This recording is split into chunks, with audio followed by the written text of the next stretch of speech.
Operation Paperclip. You are standing in a bombed-out corridor in Nordhausen, Germany. The date is April 11th, 1945.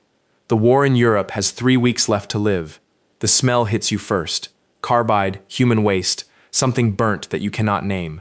You are inside the Mittelwerk, a tunnel complex carved into the Kohnstein mountain by concentration camp prisoners, most of them worked to death.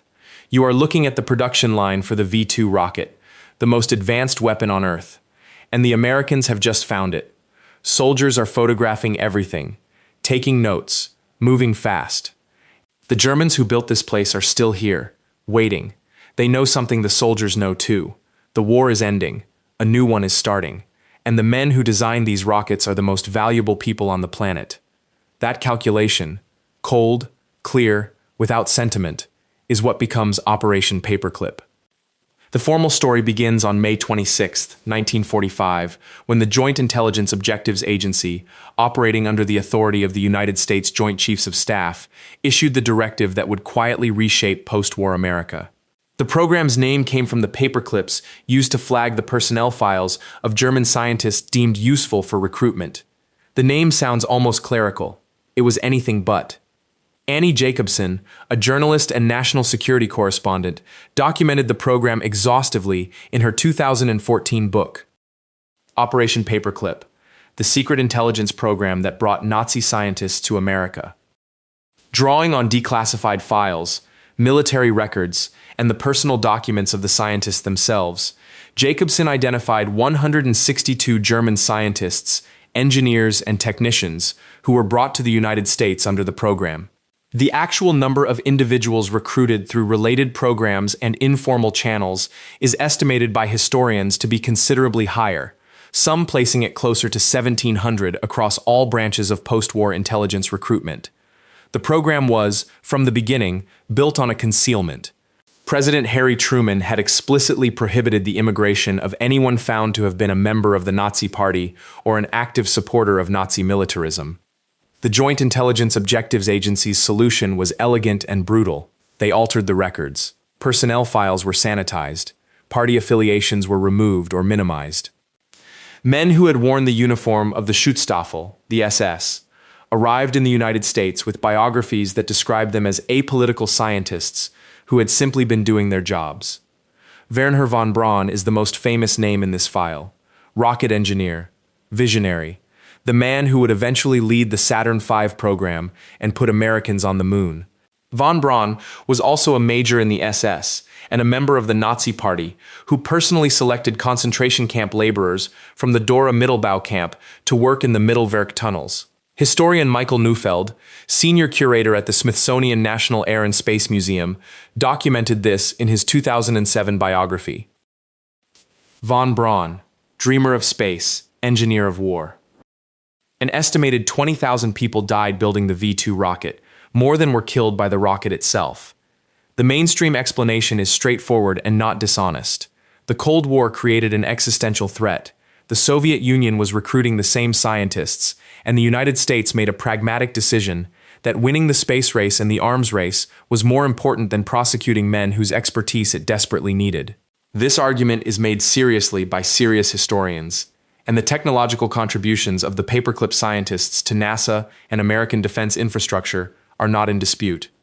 But the program cannot be defended as a reluctant compromise when the record shows it was an active conspiracy. Government officials did not merely overlook Nazi histories, they destroyed evidence of them.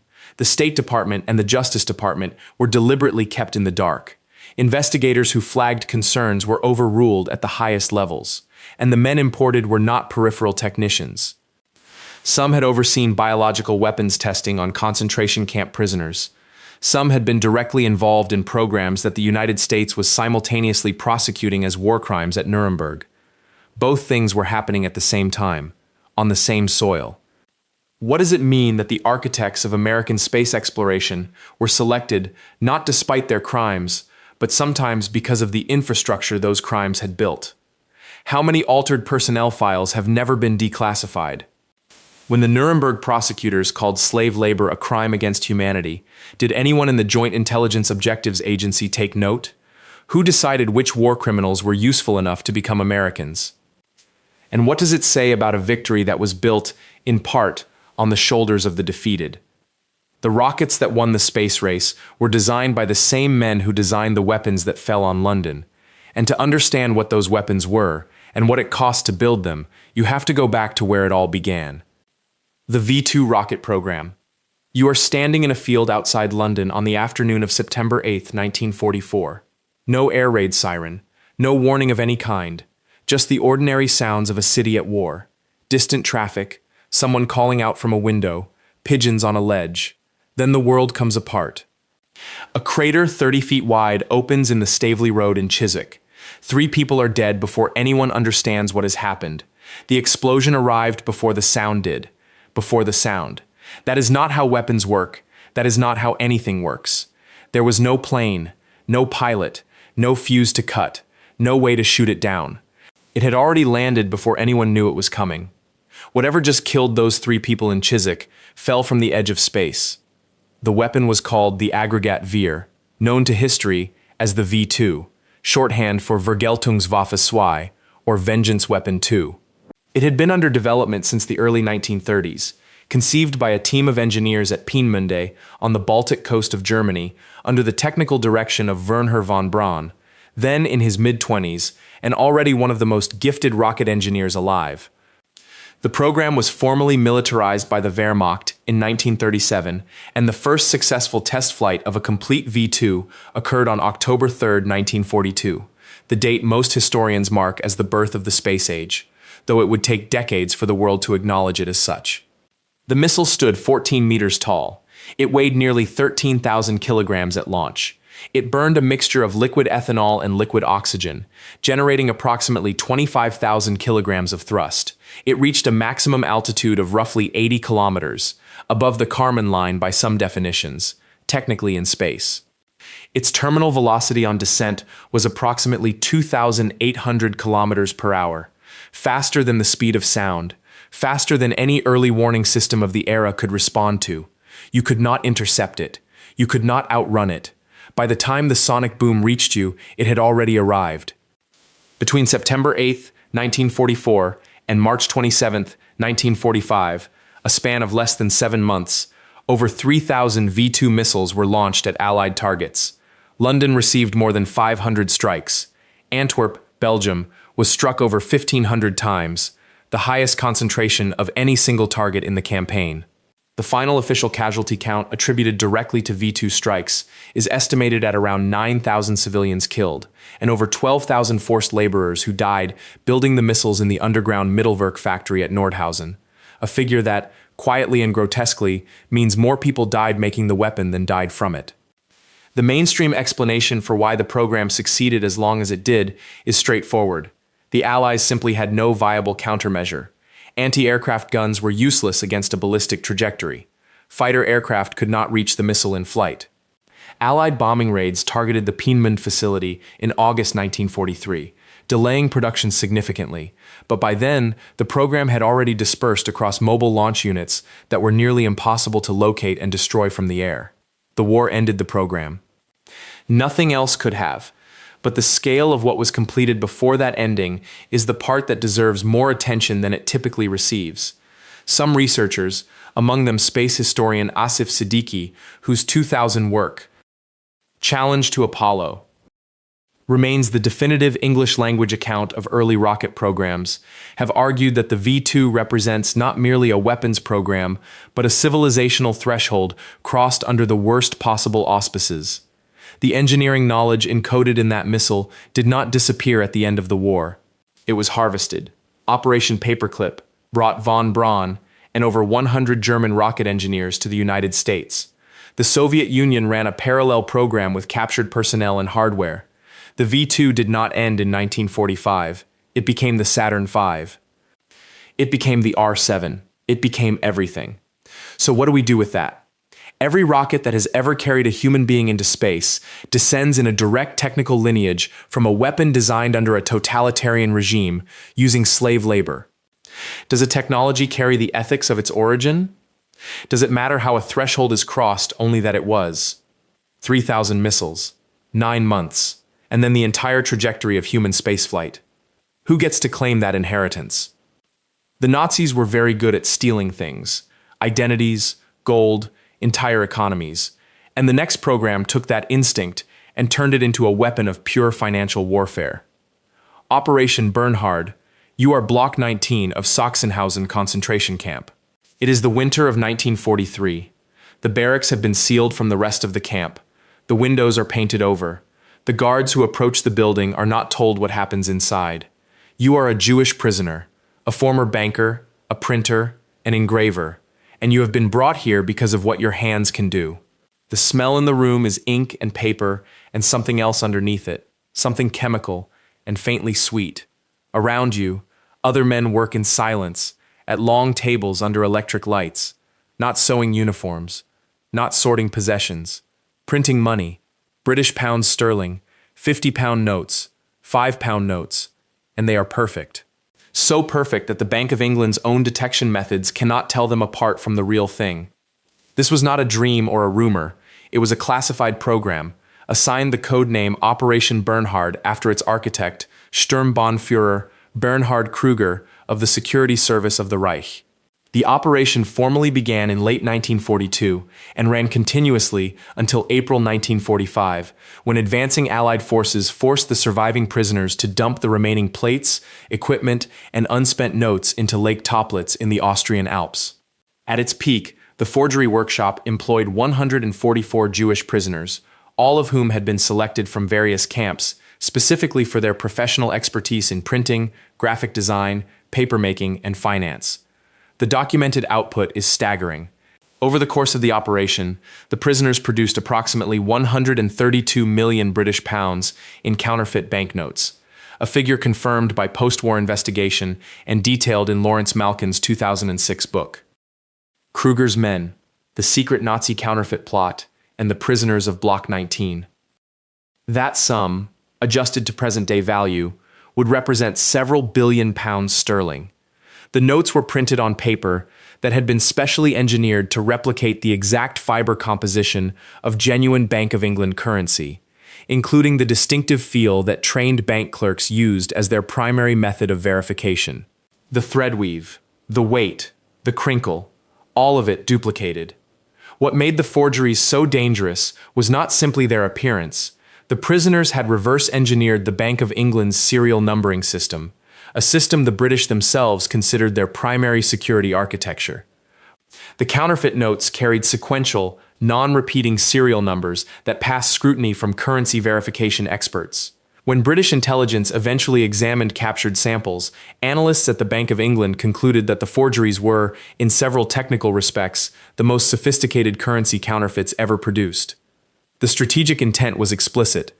The plan, initially conceived under Reich Security Main Office Chief Reinhard Heydrich, was to flood the British economy with enough near-perfect currency to trigger hyperinflation. Notes were to be dropped from aircraft over British cities and funneled through neutral countries, Switzerland, Portugal, Turkey, into the legitimate banking system. The resulting destruction of confidence in British currency, it was theorized, would undermine the war effort without a single additional bullet being fired. The mainstream explanation for why this plan ultimately failed is straightforward. The operation scaled too slowly and too late. By the time production reached meaningful volume in 1943 and 1944, the strategic situation had shifted irreversibly against Germany. The aerial distribution phase was never fully implemented, and British intelligence, aware that something was circulating, quietly tightened verification protocols. The Bank of England ultimately withdrew all notes above the value of £5 from circulation as a precautionary measure, a decision that, incidentally, the British government kept classified for decades. But the full reckoning with what was actually produced has never quite settled. £132 million entered circulation in some form. Post-war investigators recovered a substantial quantity from Lake Toplitz. Divers retrieved crates of notes in 1959, but the accounting has never been clean. A meaningful portion of those notes passed through wartime black markets, neutral banking systems, and intelligence agency accounts and simply dissolved into the global financial system. Some researchers, including economic historian Ali Goetz, have suggested that certain Allied intelligence operations were themselves partially funded by captured Bernhard notes, a detail that adds a layer of moral complexity that no official history has been eager to dwell on.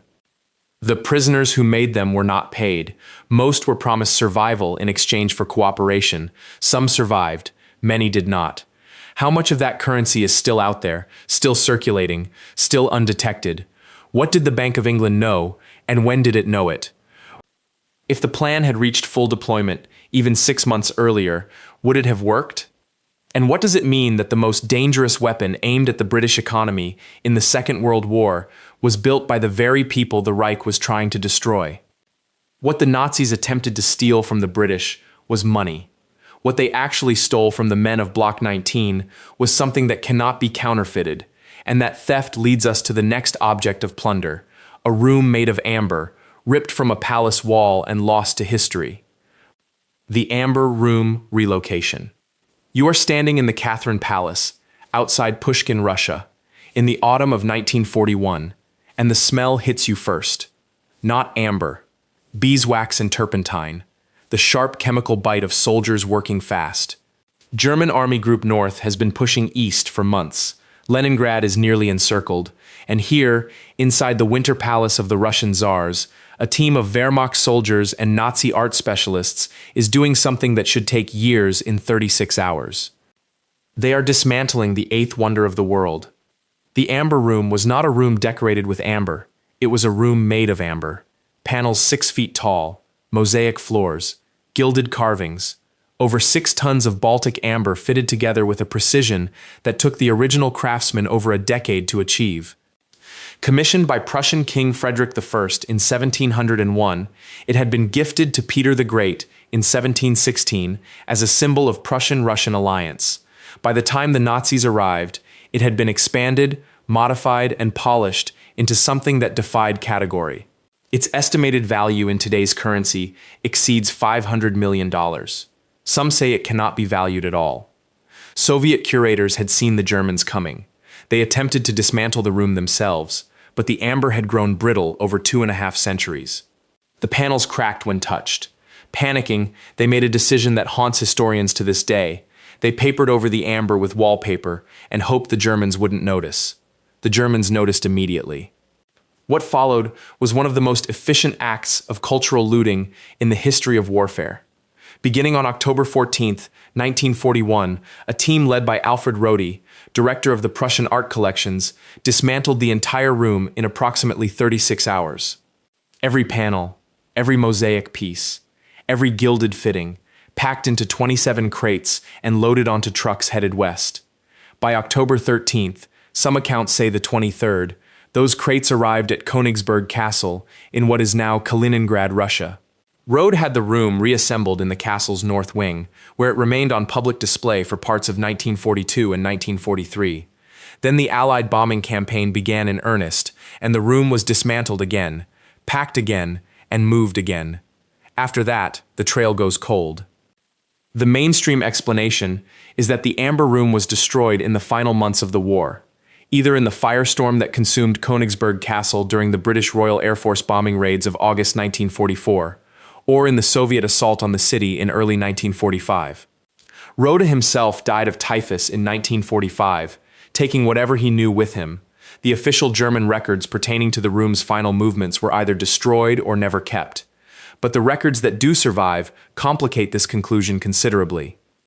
Multiple eyewitness testimonies, collected by German journalist Georg Stein and later by art historian Adrian Levy and researcher Kathy Scott Clark, whose joint investigation was published as The Amber Room, in 2004, described the crates being loaded onto a ship or a train heading south and west away from Königsberg before the city fell. A former German soldier named Georg Stein spent 30 years hunting the room independently before his death in 1987, murdered under circumstances that were never fully resolved. He believed it was hidden in a mine in Thuringia. Others have pointed to tunnels in Poland, salt mines in Austria, the bottom of the Baltic Sea. The Soviet Union built a replica, completed in 2003 after a 24-year reconstruction effort costing nearly $11 million. Russia has the copy now. Nobody has the original. What makes the disappearance so difficult to accept, as simple wartime destruction, is a matter of physics. Amber does not burn cleanly. It melts, chars, and leaves residue. When Allied investigators combed through the ruins of Königsberg Castle in 1945, they found no amber debris consistent with the destruction of 6 tons of the material. Nothing. The fire that allegedly consumed the eighth wonder of the world left behind no physical evidence that the eighth wonder of the world was ever there. Where do 6 tons of amber go? If it was destroyed, why is there no physical evidence in the ruins? If it was moved, who moved it, and who has been protecting that secret for over 80 years? And why was Georg Stein, a private citizen chasing a historical mystery, found dead with 17 stab wounds in a Bavarian forest in 1987? The amber was moved once by people working at terrifying speed. There is every reason to believe it was moved a second time, and every reason to wonder whether it was moved to somewhere it was never meant to be found. The same logic, of industrial-scale concealment, of moving enormous things underground and out of sight, explains what the Nazis were building beneath the Harz Mountains at Nordhausen. Nordhausen. The smell hits you before anything else. Ammonia. Rust. Something organic and wrong underneath it all that your brain refuses to categorize. You are standing at the mouth of Tunnel A, deep inside Kohnstein Mountain, near Nordhausen, Germany, and it is the winter of 1943. The temperature inside is a steady 45 degrees Fahrenheit, regardless of the season. The mountain doesn't know what month it is. The tunnel stretches before you for over a mile, lit by bare bulbs strung on wire, and the noise is overwhelming. Pneumatic drills, metal on metal, the grinding of an industrial civilization being built inside solid rock. 12,000 workers are somewhere in this darkness. Most of them are sleeping in the tunnels themselves, in wooden bunks stacked 5 high along the unfinished walls, because there is no camp yet. There is only the mountain, and the work, and the dying. The factory being built around them will be called Mittelwerk, the Central Works. It will become the most sophisticated underground weapons facility the world had ever seen, and it was completed on schedule. The Mittelwerk complex was officially established in August of 1943, following the Royal Air Force bombing raid on Peenemünde on the 17th of that month, the raid that forced the Nazi regime to relocate its rocket program underground. The site chosen was a pre-existing anhydrite mining tunnel system in the Kohnstein Massif in Thuringia. Within weeks, it was transformed into something else entirely. By the end of the war, the facility encompassed approximately 1.3 million cubic feet of tunnel space across 2 primary parallel tunnels, Tunnel A and Tunnel B, each running roughly 1 mile in length and connected by 46 cross galleries. The main tunnels were wide enough to accommodate railway lines. The factory produced the Vergeltungswaffe 2, Vengeance Weapon 2, along with the V-1 flying bomb. Historian Michael Neufeld, senior curator at the Smithsonian National Air and Space Museum and author of The Rocket and the Reich, published in 1995, documented the production figures with precision.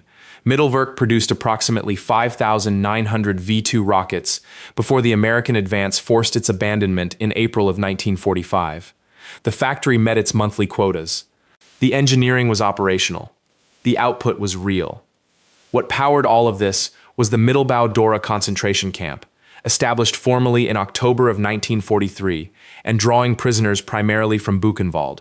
Historians estimate that between 1943 and 1945, approximately 60,000 prisoners passed through Dora and its satellite camps. Of those, somewhere between 10,000 and 20,000 died, from exhaustion, malnutrition, exposure, execution, and disease. Jean-Claude Pressac, the French pharmacist and Holocaust researcher whose meticulous archival work through the 1980s and 90s established some of the most precise casualty documentation in Holocaust scholarship, noted that the mortality rate during the initial tunnel carving phase of late 1943 was catastrophic by any measure. Here is the number that doesn't leave you. The V-2 rockets launched from Mittelwerk killed approximately 9,000 civilians across Europe. The construction of the factory killed more people than the weapon it built. The standard historical framing is that Mittelwerk represents a remarkable but ultimately desperate feat of improvised engineering, a program that succeeded technically while failing strategically, producing weapons that came too late, cost too much, and diverted critical resources from more practical military needs. The consensus is that it was an extraordinary achievement, built on extraordinary atrocity, but not a decisive one. But this framing struggles to reckon with something. The factory wasn't improvised, it wasn't desperate. It was planned with meticulous precision, staffed with the best aerospace engineers Germany possessed, including Wernher von Braun, who visited the facility multiple times and whose post-war NASA career the United States government would quietly protect. And it was completed on every internal deadline the regime set. It ran, it produced, it shipped.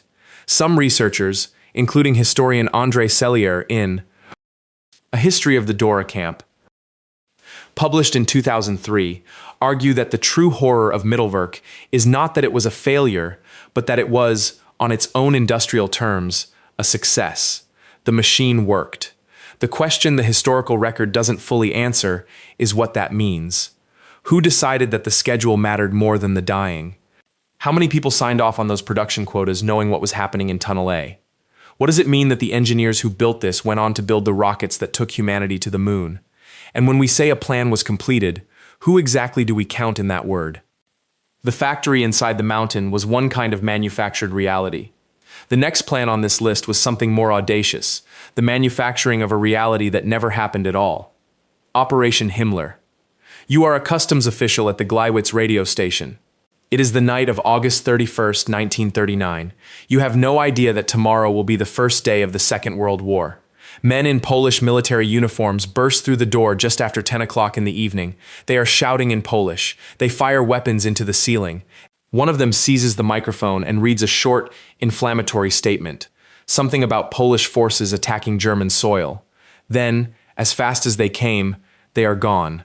Left behind on the floor is a body in a Polish uniform. The man is already dead. He was dead before they arrived. His name, you will never know. The German press would call him proof. By morning, Adolf Hitler is standing before the Reichstag. He tells the chamber that Polish irregulars attacked German border posts in the night. He says Germany has no choice. He says Germany has been firing back since 5:45 in the morning. He was never going to wait for an answer. Operation Himmler, also known in some declassified documents as Operation Conserve, which translates to Operation Canned Goods, a reference to the concentration camp prisoners who were dressed in enemy uniforms and used as corpses, was a series of false flag operations coordinated by Reinhard Heydrich, then chief of the security service of the SS, and executed across at least a dozen sites along the German-Polish border on the night of August 31st into September 1st, 1939. The operation was planned beginning in mid-August of that year. Heydrich personally oversaw the logistics. The academic record on this is unusually clean. German historian Joachim Fest documented the operation extensively in his biography. Hitler. Published in 1973, citing the Nuremberg trial testimony of Alfred Naujoks, the SS officer who led the Gleiwitz raid, as the foundational primary source. Naujoks gave his sworn affidavit on November 20th, 1945. He described the operation in precise terms: the staging, the scripted radio broadcast, the pre-killed prisoner, referred to internally as conserve. Placed at the scene as evidence, the United States Holocaust Memorial Museum has since cataloged these documents as part of the Nuremberg record. The operation involved at least 6 separate incidents at border crossings and forestry stations, all designed to be photographed and reported before Poland could issue any denial. What the world heard was a Polish attack. What existed was a stage set, built the night before, while the panzers were already idling on the other side of the border. The mainstream explanation is straightforward and well supported by the historical record. Operation Himmler was a propaganda pretext designed for a domestic and international audience that Hitler believed still required legal and moral cover for war. The regime understood that a war begun without visible provocation risked German public resistance and potentially slowed British and French hesitation into active opposition. The false flag was the grease between intent and action. But here is what that explanation, accurate as it is, doesn't fully sit with. The operation was planned with documentary evidence built into it from the start. The filming, the body placement, the radio transcript, these were not afterthoughts added to justify the invasion after it was already happening. They were engineered before the fact, meaning the regime anticipated the need to prove its own lie to history and prepared the receipts in advance. Some researchers, including political scientist John Mearsheimer in his broader work on manufactured justification for state violence, have noted that Operation Himmler represents one of the most structurally complete acts of manufactured casus belli in modern history, not merely a fabricated event, but a fabricated event with fabricated evidence already assembled to validate it. The war started at dawn. The legal argument was ready before breakfast. The Nuremberg tribunal rejected the justification entirely. The German press had already run the story. What happens when a lie moves faster than the truth can travel? How many of the millions who died in the following 6 years did so because a staged radio broadcast was never contradicted in time? What does it say about the architecture of modern warfare that its most catastrophic conflict began not with a real attack, but with a script, a corpse, and a microphone? If the evidence was fabricated and documented simultaneously, who was the lie really for? And how many wars since 1939 have begun the same way, with a little more sophistication and a little less surviving paperwork? The men who staged a border attack to justify a world war were working in the same tradition as the engineers who, at nearly the same moment, were quietly designing weapons that would make the very concept of borders feel obsolete. Horten Ho 229. It is the spring of 1945, and you are standing inside a hangar at Friedrichsroda, Germany. The Allied advance is close enough that you can feel it in the ground, but what's in front of you is pulling your attention in the opposite direction, not backward into the war, but forward into something that has no name yet. The machine sitting on the workshop floor is unlike anything in any air force on Earth. It has no fuselage, no tail, no body in any conventional sense. It is a pure wing, a single smooth, continuous surface that dissolves at its edges rather than ending. 2 Junkers Jumo jet engines are buried inside it. The cockpit is pressed into the leading edge like an afterthought, and the whole aircraft has the quality of something that shouldn't exist yet, a technology that arrived 50 years too early. The engineers who built it, brothers Reimar and Walter Horten, had been obsessed with this shape since the 1930s. They believed a flying wing was aerodynamically ideal, that by eliminating the drag of a traditional fuselage and tail, they could achieve speeds and ranges that conventional aircraft simply couldn't match. What nobody understood until much later was that they had accidentally built something else entirely. In 2008, engineers at Northrop Grumman, the company that designed the modern B-2 Spirit stealth bomber, conducted a detailed radar cross-section analysis of the surviving Horten Ho 229 prototype, which had been in storage at the Smithsonian Institution's Paul E. Garber Preservation, Restoration, and Storage Facility in Suitland, Maryland, for decades. The analysis was part of a National Geographic documentary titled Hitler's Stealth Fighter. What they found stopped them cold. The Horten Ho 229's shape, the smooth blended wing, the absence of vertical surfaces, the way the aircraft's edges curved rather than jutted, produced a radar cross-section dramatically smaller than conventional aircraft of the same size. The wing's geometry naturally scattered radar waves rather than reflecting them back to their source. That alone would have been remarkable. But it wasn't just the shape. Reimar Horten had used a specific mixture in the wood and glue composite construction of the aircraft's skin, charcoal dust mixed into the binding material between layers of plywood. When the Northrop Grumman team analyzed this, they identified it as a radar-absorbing material. The charcoal particles disrupted and dissipated electromagnetic waves. The mainstream explanation for this is straightforward.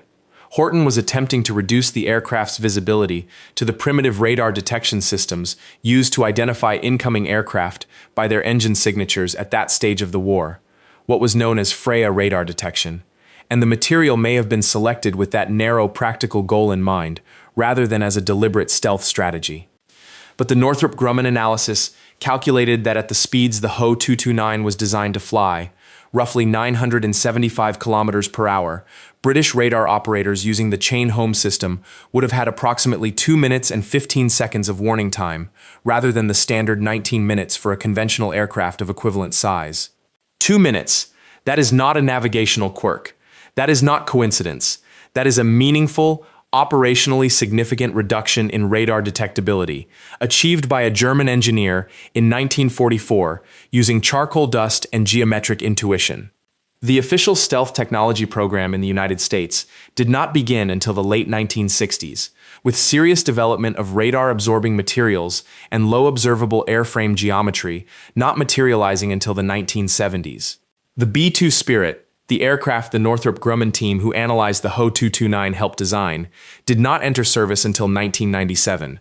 That is roughly 53 years after a prototype with measurably similar properties sat in a German workshop. The aircraft never entered combat. The war ended before production could begin. The surviving prototype was captured by Allied forces and eventually transferred to the Smithsonian, where it sat largely unexamined for decades. So here are the questions the evidence leaves open.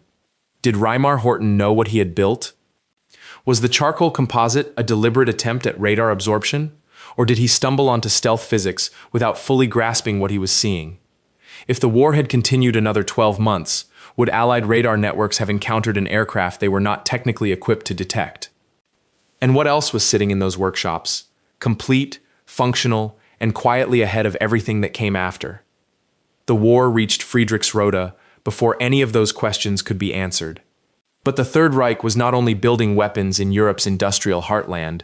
In the same months that the Flying Wing sat waiting in that hangar, a small team of German operatives was quietly constructing something on the frozen coast of an entirely different continent. Weather Station Kurt. The date is October 22, 1943. You are standing on the shore of Martin Bay, a remote inlet on the Labrador coast of northeastern Canada. There is no town here, no road, no lighthouse. The nearest human settlement is so far away, it might as well be another planet. The wind off the Labrador Sea cuts straight through you. The rocks are black and wet. The silence is total, except for the sound of water, and then, impossibly, the low mechanical hum of something that should not exist here. You look up. There it is. A metal canister, roughly 10 feet tall, mounted on a pole, packed with instruments, connected to a transmitter, broadcasting weather data to the German Navy, on Canadian soil, in the middle of the Second World War. Nobody saw them arrive, nobody saw them leave, and nobody would know they had ever been there for 31 years. The full story of Weather Station Kurt, designated by the German Navy as Wetterfunkgerät Land 26, did not surface until 1981, when Dr. Franz Sellinger, a German meteorologist and naval historian, published his landmark research into the German Navy's wartime weather monitoring program. Sellinger's work drew on previously classified German naval records, and what he found was extraordinary. In October of 1943, the German submarine U-537 had completed a covert mission to the coast of Labrador, landing a crew of meteorologists and sailors on Canadian territory to erect an automated weather station that would transmit atmospheric data back to German command without any human presence required after deployment. The station itself was a product of the Siemens Company. It consisted of a cylindrical metal housing packed with weather instruments, barometers, thermometers, anemometers, connected to an automated radio transmitter. The transmitter was designed to broadcast coded meteorological readings on a preset schedule, powered by a bank of batteries with an operational lifespan of several months. The entire apparatus was disguised. To deflect any potential Canadian discovery, the crew scattered American Lucky Strike cigarette packets and other American debris around the base of the equipment, a deliberate misdirection designed to make the station look like American equipment if anyone stumbled across it. No one did. The Canadian government was not informed. The Royal Canadian Navy had no knowledge of the landing. United States military intelligence, despite operating extensive surveillance of the North Atlantic corridor, had no record of the incursion. U-537 landed, erected the station over the course of several hours, and slipped back beneath the surface of the Labrador Sea. The entire operation was complete before dawn. The station transmitted for a matter of weeks before its batteries failed. But it had served its purpose. German U-boats operating in the North Atlantic depended critically on accurate weather forecasting, the same way Allied convoy planners did. Meteorological data from the western side of the Atlantic was a genuine strategic asset, and the German Navy had been deploying automated weather buoys and stations across the Northern Ocean for years. Weather Station Kurt was simply the most audacious version of that program. The mainstream explanation for why this remained secret so long is straightforward. The station failed quickly, the Germans never returned to service it, and the remote, inhospitable terrain of the Labrador coast simply ensured that no one ever wandered close enough to find it. The Canadian government had no reason to search for something they didn't know existed. But here is what sits uneasily alongside that explanation. Weather Station Kurt was discovered physically in 1981 by a Canadian Park Service employee named Wally Hill, acting on Selinger's published research. Hill located it using the coordinates from German naval records. The station was still there, still standing on the rocks of Martin Bay, almost 4 decades after it had been placed. The equipment was photographed, documented, and eventually recovered. Parts of it are now in the collection of the Canadian War Museum in Ottawa, which raises the question of how thorough wartime surveillance of the Canadian coastline actually was. The Labrador coast is vast and largely trackless, yes, but a German submarine had surfaced within sight of North American land, its crew had disembarked onto Canadian soil, conducted a construction operation lasting several hours, and returned to sea, all without a single detection. Was Weather Station Kurt truly the only time this happened? How many other landings were never documented in records that were later recovered? What else was planted on the coast of a continent that believed itself beyond reach? If the station could stand undetected for 31 years, what were the Allies actually watching? And if this was the program they were comfortable enough to attempt in October of 1943, what had they already attempted before? Operational audacity on the ground, however, was only one expression of the Nazi war machine's capacity for methodical, systematic action, and nowhere was that capacity more coldly demonstrated than around a conference table in a Berlin suburb in January of 1942. The Wannsee Conference implementation. Picture a railway dispatcher in Warsaw, January 1942. He has a clipboard, a schedule, a list of departure times. He does not know, or perhaps he does, that the cargo listed on his manifest as resettled persons is human beings. He stamps the paperwork. The trains run on time. 3 weeks earlier, on the 20th of January 1942, 15 senior officials of the Nazi German state gathered at a villa on the Wannsee Lake in Berlin. The meeting lasted approximately 90 minutes. There were sandwiches. There was cognac. Reinhard Heydrich, chief of the Reich Security Main Office, chaired the session. Adolf Eichmann, a lieutenant colonel in the Schutzstaffel and head of the Jewish Affairs section of the Gestapo, took the minutes. The document they produced, the Wannsee Protocol, ran to 15 pages. It identified 11 million Jews across Europe by country and proposed their systematic annihilation. The men in that room were not fanatics foaming at the mouth. They were bureaucrats. Several held doctoral degrees. One, Wilhelm Stuckart, had co-authored the Nuremberg racial laws. Another, Erich Neumann, represented the 4-year plan economic office. This was a meeting of administrators coordinating logistics. That is what makes it so difficult to fully absorb, even now. Historians have studied the protocol exhaustively. Mark Roseman, professor of history at Indiana University, published The Wannsee Conference and the Final Solution. In 2002, offering one of the most precise analyses of what the conference actually decided versus what had already been decided before anyone sat down. His central finding is clarifying and devastating in equal measure. Wannsee was not where the decision to murder the Jews of Europe was made. That decision had already been made. What Wannsee did was coordinate the machinery. It assigned responsibilities across ministries. It resolved jurisdictional disputes between the SS, the civil administration, and the rail authority. Eichmann later testified at his trial in Jerusalem, documented in Hannah Arendt's Eichmann in Jerusalem, published in 1963, that even he was surprised by how freely the senior officials discussed mass murder. There was no euphemism in the room, he said. No one flinched. The killing of Soviet Jews had already been underway for months via the mobile killing units known as Einsatzgruppen. Chelmno extermination camp had been operational since the 8th of December 1941, 6 weeks before Wannsee. The conference was synchronizing a machine that was already running. What followed the conference is where the historical record becomes almost incomprehensible in its speed.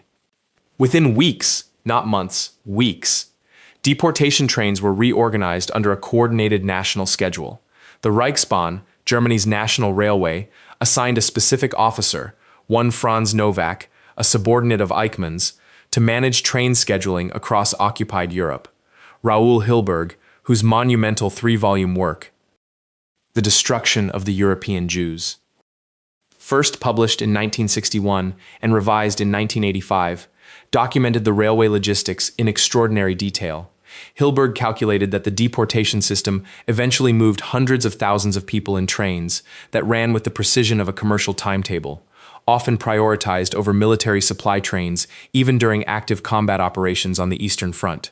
The Wehrmacht sometimes had to wait. The deportation trains did not. The mainstream explanation for this speed is straightforward. The bureaucratic groundwork had been laid over years of Nazi governance. The racial laws, the registration systems, the identification policies, the ghetto infrastructure, all of it pre-existed Wannsee and simply needed to be activated toward a final purpose. The conference provided the authorizing coordination, and a system already designed for control became a system designed for extermination. But what Hilberg's work, and later Christopher Browning's research published in Ordinary Men, in 1992, forces us to confront is that this transition happened largely invisibly to the outside world. The British government received intelligence reports, the Polish underground transmitted eyewitness accounts to London, the New York Times published small items about mass killings, buried in the interior pages, and yet the full operational reality, that an industrial system for the murder of an entire people was running at scale, on schedule, across a continent, was not understood, not truly processed, by governments or populations outside Nazi control until enormous portions of the killing were already complete. The machinery didn't wait for the world to catch up. It ran. How do you build a genocide at bureaucratic speed without anyone stopping it? What does it mean that railway schedules and ministerial memos were the instruments of mass murder? How many people in how many offices signed documents without ever seeing what the documents meant? And what does it tell us about the nature of systems, that one meeting of 15 men over cognac for 90 minutes could set millions of deaths into motion? The bureaucrats of annihilation never needed chaos. They needed organization, and that same cold logic of operational precision would appear again in a very different form before the war was over. Operation Greif. The checkpoint feels routine. It is December 1944, and the snow is coming down hard across the Ardennes. You're an American military police officer. You've been standing this post for hours. A jeep rolls up, 4 men, American uniforms, American helmets, American cigarettes. They hand you American dog tags. Their English is perfect. Better than perfect, actually. One of them knows the slang, knows the baseball scores, knows which Hollywood actress is on the cover of this week's Life magazine. You wave them through. You have just let the enemy pass. Behind you, they will cut telephone wires, switch road signs, redirect entire convoys into German-held territory. One team will reach a fuel depot and tell the guards it needs to be abandoned immediately. Commands orders. The guards believe them. And somewhere north of you, another team is already spreading a different kind of chaos. A rumor. Just a rumor. That Otto Skorzeny himself is coming for Dwight Eisenhower. The operation is called Operation Greif. The German word means griffin. It also means to grasp, to seize something before anyone can stop you. Otto Skorzeny was, by the winter of 1944, already the most feared commando in Europe. The man who had rescued Mussolini from a mountain fortress in September of 1943, landing gliders on a cliff face that conventional military logic said was unlandable, had been given a new mission by Adolf Hitler personally. On the 25th of October 1944, in a private briefing at the Wolf's Lair, Hitler outlined the plan. Skorzeny was to form a special brigade, designated the 152nd Panzer Brigade, composed entirely of German soldiers who spoke fluent American English. They would wear captured American uniforms, drive captured American jeeps, carry captured American weapons, and operate behind Allied lines during the massive German counteroffensive that would become known as the Battle of the Bulge, beginning on the 16th of December 1944. The sheer logistics of the deception were staggering. Skorzeny's team collected captured American equipment across multiple fronts. They sourced Sherman tanks, M8 armored cars, jeeps, uniforms, helmets, identification documents, weapons, and even American-brand cigarettes and chewing gum, so that if the men were searched, nothing would betray them. Historian Danny S. Parker, in his 1994 work, Battle of the Bulge, Hitler's Ardennes Offensive, 1944 to 1945. documented that Skorzeny ultimately deployed somewhere between 150 and 200 men in American uniforms across the front, organized into small teams of 3 to 4 men per jeep.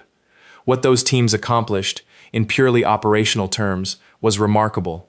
Road signs were reversed across a critical stretch of the Ardennes, causing American units to drive in the wrong direction during a period of maximum confusion.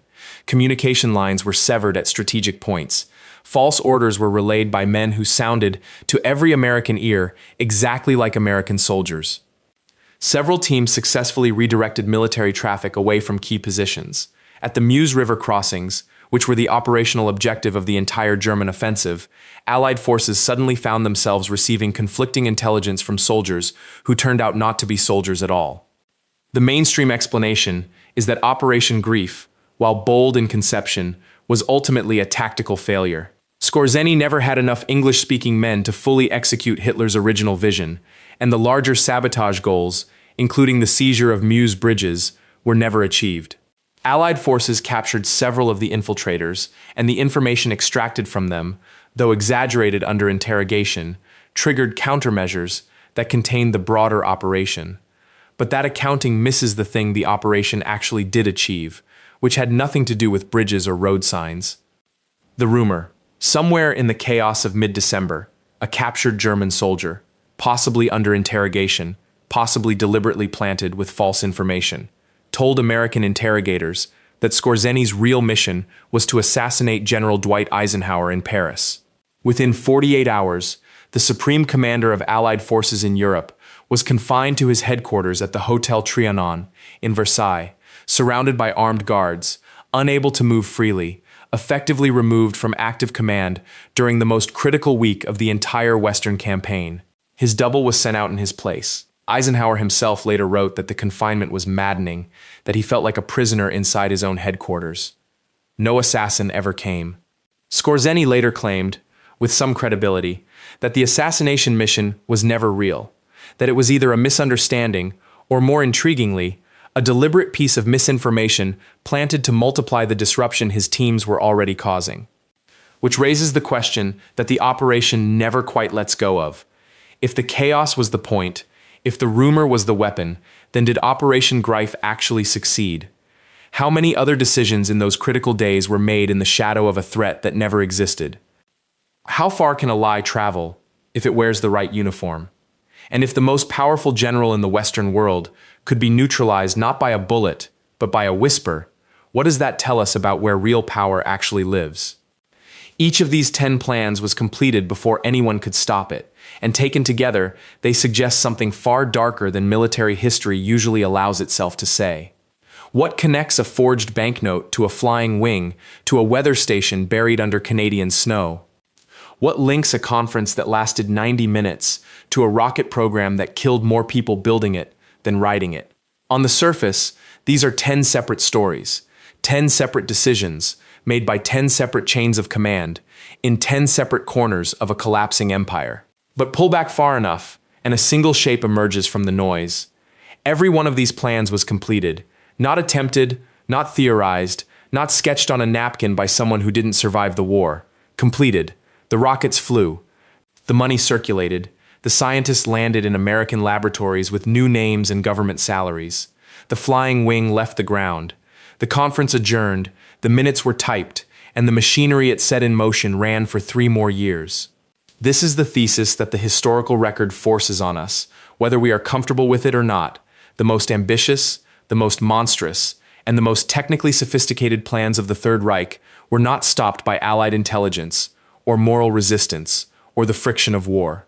They were stopped, when they were stopped at all, only by time running out. And in more than a few cases, time did not run out. The plan simply continued, wearing a different uniform, flying a different flag, spending money that should never have existed in a different economy. That is the unsettling inheritance of these 10 stories. We tend to speak about the Second World War as a story with an ending, 1945, surrender, justice at Nuremberg, the arc bending towards something better. And perhaps it did bend, but the bending was incomplete, and the machinery did not stop. Some of it is still running. The scientist work is still classified. The amber panels are still missing. The account books from Operation Bernhard were never fully reconciled. And the question that none of these 10 entries can answer is the one that haunts all of them equally.